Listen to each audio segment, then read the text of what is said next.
Alright, this is a video I've been wanting to do for a while. Just a quick review of my Kahr CM9. Well, not too quick. I'll cover most of what I think is important and try to leave out the boring stuff.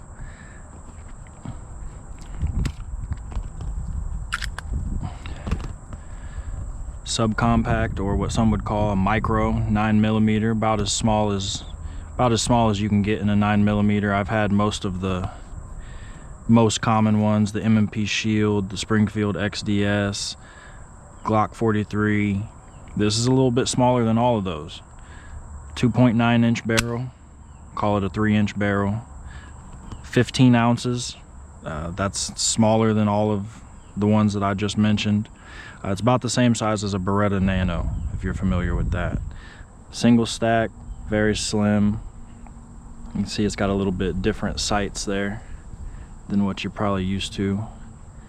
So I'll go over the breakdown real quick, how to break it down, and then get to the good stuff, shooting. Reliability wise, I've never had an issue with this gun. Had it about 6 years. I'm approaching 2,000 rounds, which is not a lot for a gun that you've had for 6 years. But you know, it's not the kind of gun you go and put 1,000 rounds through it at the range in one trip. It's not a target gun, you know, it's a defense gun, and you got these little 6-round magazines, so it takes a while to get 2,000 rounds through it. One thing to know about these guns, they do come very stiff from the factory, which is something that I actually liked about them. You know, I think that kind of helps with the recoil on such a small gun if it's got a stiff spring in there. So Kahr does recommend at least 200 rounds to put through it to loosen things up before you carry it. The trigger, have to talk about the trigger because you're either going to love it or you're going to hate it. So one thing I do love about it is it has a flat-faced steel trigger. A lot of people compare the trigger pull to similar to a revolver. I would somewhat agree with that. It's a lightish, smooth, but long pull. I have no problem with that. I do wish the reset was a little shorter because the reset is almost all the way out, or it is all the way out. So I'll break it down here real quick and get that out of the way. Like I said, I've never had any reliability issues with this gun. I carry it because it's a little bit smaller than most of the other 9s, and you know, I lived in Florida for years when I bought this gun, and a lot of times I'd be wearing basketball shorts and a wife beater, and I could throw this in a pocket holster in my basketball shorts, and the weight of it wouldn't pull my shorts down or anything. So that little bit of difference, even between this and say an M&P Shield, was enough for me to go with this. Not just because the size, I really liked the trigger. I liked the look of it. I liked the bare bones look of it. You can tell it's got very basic markings on it because this is the CM9, the budget version. The PM9 obviously has a little fancier markings. It has a match grade rifle, match grade barrel.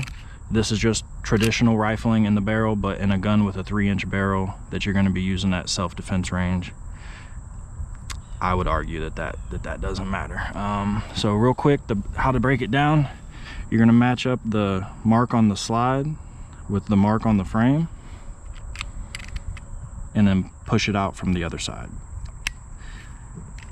That'll be pretty tough the first few times you do it.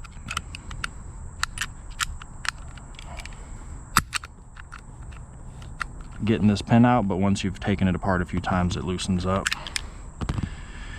From here, looks just about like the rest of them. You know, your recoil spring comes out. The recoil spring is not captured on the end like a lot of them. Doesn't really matter. It's me.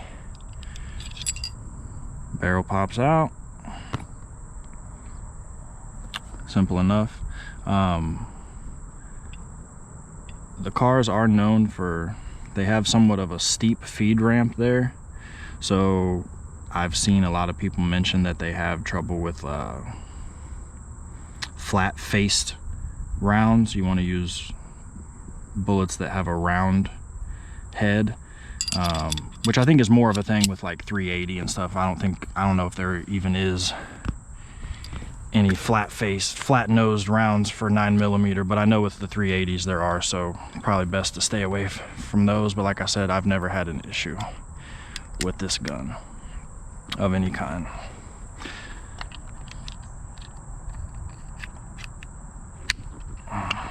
To put it back together, once you get everything back in, you will just have to push this back far enough so that you can see right through that hole. Push the slide back far enough that you can see through that hole. Push that in, and then push it back a little further so that you can get that notch pushed in. And then whenever I reassemble my gun, I like to rack the slide, make sure the trigger resets, and you're all good.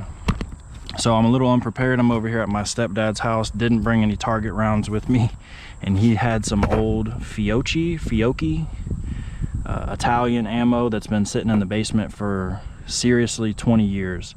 Not even in a safe or anything, just in a box sitting in the basement. So I don't think we'll have any problem with it, and I hate to blame the ammo, but if we do have any issues, it could be because of that, because like I said, I've never had a problem with the gun. Grab my ear protection here.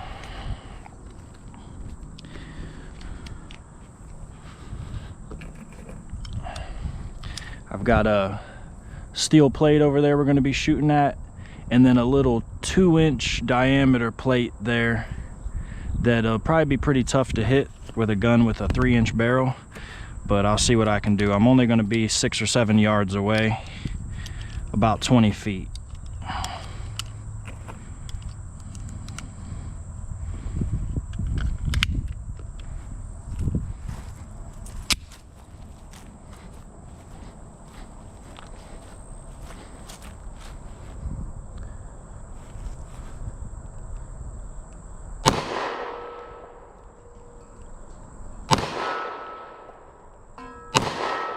With that long trigger pull, sometimes I'll stage the trigger about right almost to the breaking point, get my target lined up, and then pull it. Of course, that's just when I'm target shooting. In a defense situation, you're not going to be doing that.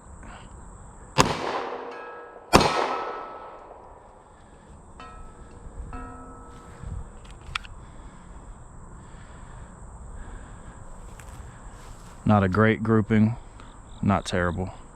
Let's see if I can get that little plate there, or that little 2-inch plate.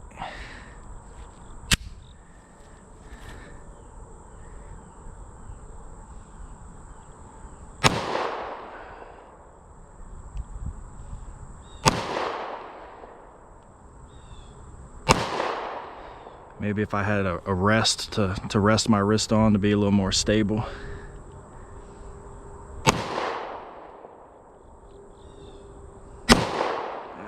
Hitting the dirt right behind it. Can't tell exactly where if I'm high or low. Let's load up a couple more mags. No problems yet with that ammo.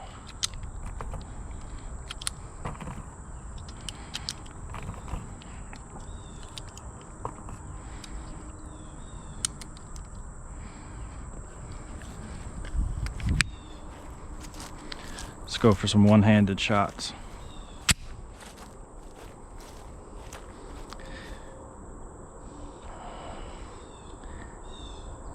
Ooh. Long trigger pull got me right there.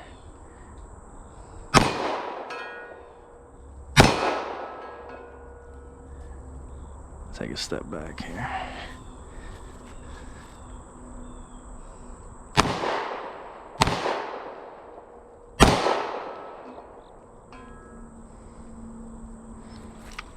There it is, guys. Kahr CM9. I love it.